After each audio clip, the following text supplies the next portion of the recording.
Okay, so today we're gonna do a little bit of a PS4 um, power supply replacement here. I got the new one sitting here on the bench here on in front of you here.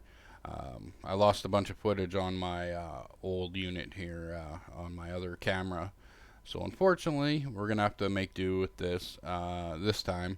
I did have a breakdown of the full PS4 done. If anyone's interested, I can still redo that at any given time.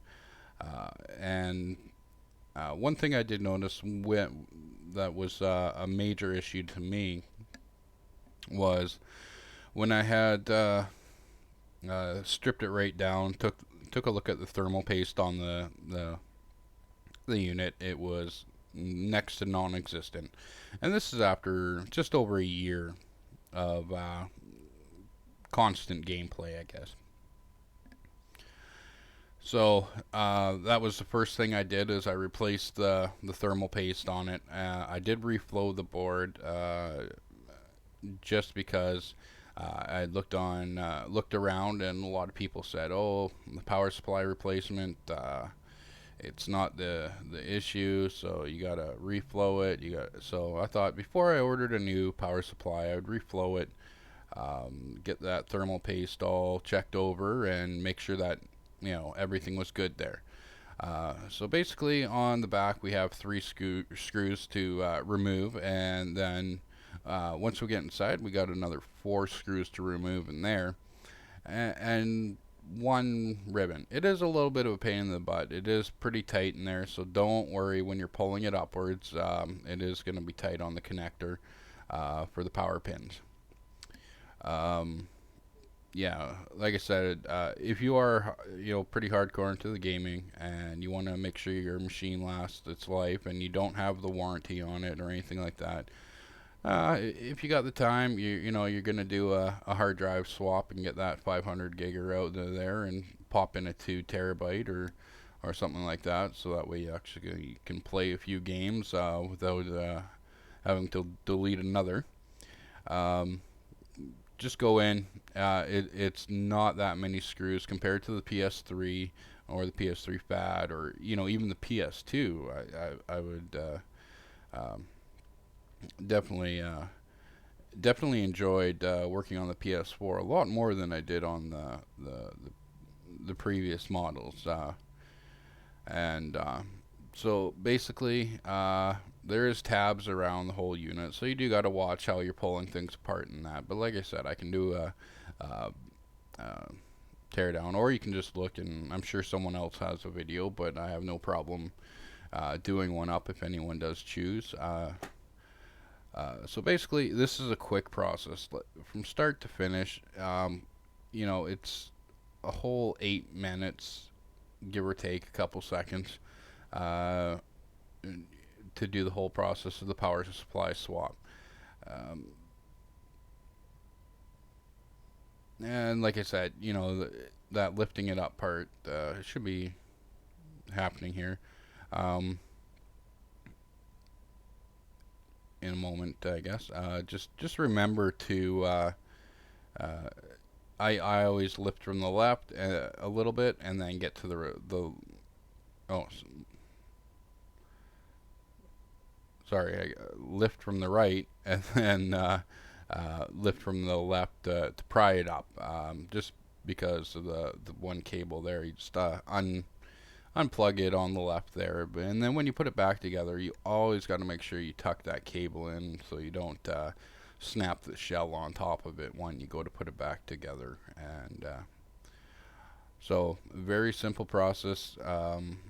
Anyone can do this. I think I paid $60 shipped for the power supply here, and that's Canadian, so a little bit cheaper if you're in the States. I'm gonna take the old one apart here. I'm gonna play around with it a bit. I'm gonna replace a couple parts in it because I can't find any physical faults. I ran my testers on it. All the caps are good, stuff like that. So I'm gonna see what the root of the problem is, and then hopefully do another video on repairing the power supply itself instead of having to shell out a lot of money to have it a replacement come when it's basically the same thing. And I did notice on the replacement unit itself from Japan, it was already open, so I didn't undo it and go into it just because I wanted to make sure it worked first. But then my buddy that this is his PS4 there, he was wanting it back pretty quickly, so I just buttoned it up there and got it back to him right away there because he'd been missing out on his Warframe. So yeah, if you have any questions or comments, just post them below there. I'll answer as soon as I can, or and subscribe. I'll have more videos. I don't have fancy video yet like a lot of these guys, but I'm getting there slowly but surely. My videos have definitely gotten a little better over the time. Other than that, inside the PS4, everything's pretty straightforward. The side where the power supply is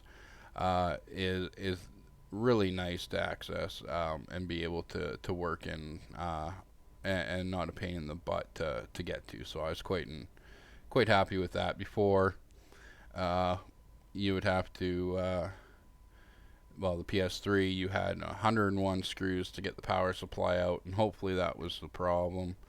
And then you'd swap it, and the same issue, and then you'd have to, reflow the board or reball the chips to get things going back to the way they were.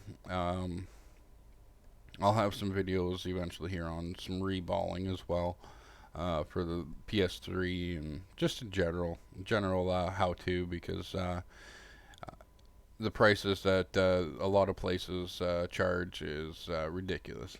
And one thing to remember with these power supplies, these units, like I said, they are refurbished, so they have been opened up. I don't know the quality of the work that or the parts that have been put in, so buyer beware on that one.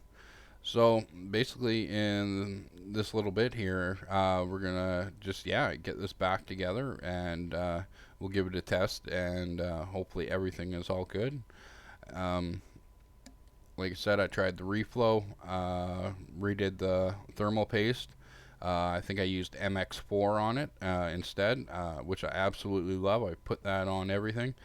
The only other thing I would love to do is rig up some better cooling on the power supply itself, which I might try to jimmy up at some point, but for now it'll serve its purpose. So yeah, if you're out of warranty, follow this little bit here.